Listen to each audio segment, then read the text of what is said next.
In today's video I will show you this brand new weapon introduced to Respawnables. It's called the Flame and it's pretty overpowered. Enjoy the video.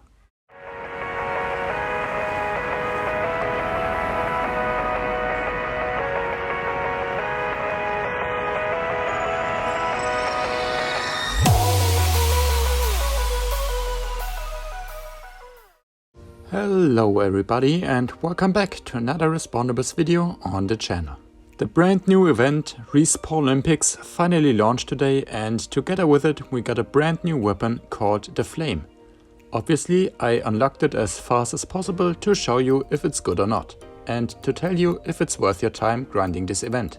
If you are looking for more content just like this in the future, where I review the brand new weapons for every event, please make sure to like the video and also subscribe to the channel to tell me that you want to see more, and I will do my best to provide you with the content. Also, this channel just reached and passed 1000 subscribers, and I just wanted to point out that I'm really thankful for that. So a big shout out to everyone that's already subscribed, and honestly, I love you guys. As always though, I'm going to review this weapon without any masteries or pets, and I'm just going to switch into the reviewing gear as well. This outfit doesn't buff the weapon in any way, and you can just see by its fire damage already, it's pretty strong. Obviously, if you add more shenanigans to this, like glass cannon or just buff the fire damage a bit, you'll get a devastating weapon, and that's a force to be reckoned. Before we get into buffing and nerfing this weapon, I will just show you the stats of it and talk about the basic mechanics of this sword. Let's start with the obvious here. It's a fire type melee weapon with close range combat, and it deals fire damage to your enemies, and if you just leave them alone after hitting them once, they will burn and take more damage. The weapon's default rating is damage 3, agility 4, defense 3 and durability 2. But as you can clearly see in the background, the damage of this weapon is pretty high in my opinion. It manages to one-hit the bots, not directly, but they will die to the fire damage after a short while, so I thought about increasing the damage one more point. So max damage, but in return I also subtracted 1 point off of agility, since the weapon's movement speed isn't that fast, or at least compared to other swords. Another common mechanic of swords are the dashes instead of the reload, since swords have unlimited ammo, and the Flame can hold up to 6 charges at max. This amount is slightly above average, but let's be honest, you probably won't even feel it, since you only start with 6 dashes after respawning, and after that you will constantly dash around and it will never reach max again. Charging one dash will take about 7 seconds, and that's an average reload speed as well. Alright, with the basics out of the way now, I will just talk about some strategy real quick you can use to improve your gameplay with this weapon.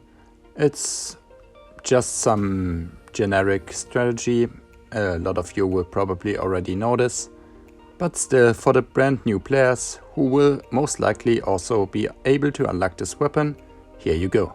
So the first trick is using your dashes wisely and not spamming them once you have them ready. Just use them to get behind enemies or use them in close combat, since dashing right through an enemy will also cause them some damage. Since this sword is also a fire type weapon, you can use its burning effect and stack it on top of more tanky enemies to damage them down more quickly and even kill them after they took you out.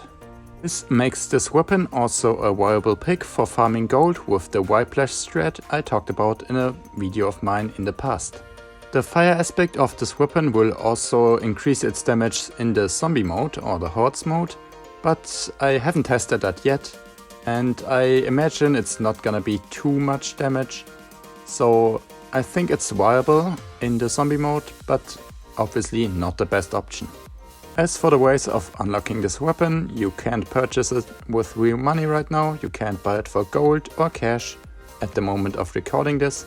The only way you will be able to get it is by finishing the 14th tier of this event. For most of you, this should be pretty easy to do and also fast to complete.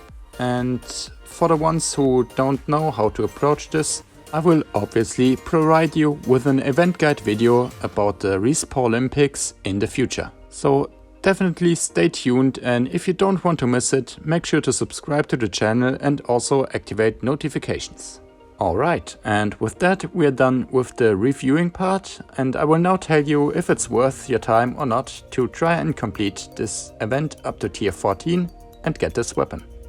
Obviously, one important factor is that it is free right now, and that's basically the best point I can give you to why you should complete this tier. Since, well, in the future it might come back, it might not, but if it comes back it will most certainly not be for free, and by not completing it now you will want it later and then you'll have to pay for it. Also, this event is without a doubt pretty easy. It's just collecting some medals and gaining points. You can increase your points by buying the recommended gear. I will also review that later on the channel. Maybe the video on that is actually already released by the time of recording this or you watching this. But you probably won't even need it, since collecting events are most of the time pretty friendly. Nobody's gonna kill you and you can just do it on your own or with some friends as well. Okay, I'd like to use this moment to thank you for watching the whole video, and I hope you enjoyed it. Have a wonderful day, good luck completing the brand new event, and we will see us soon. Bye bye.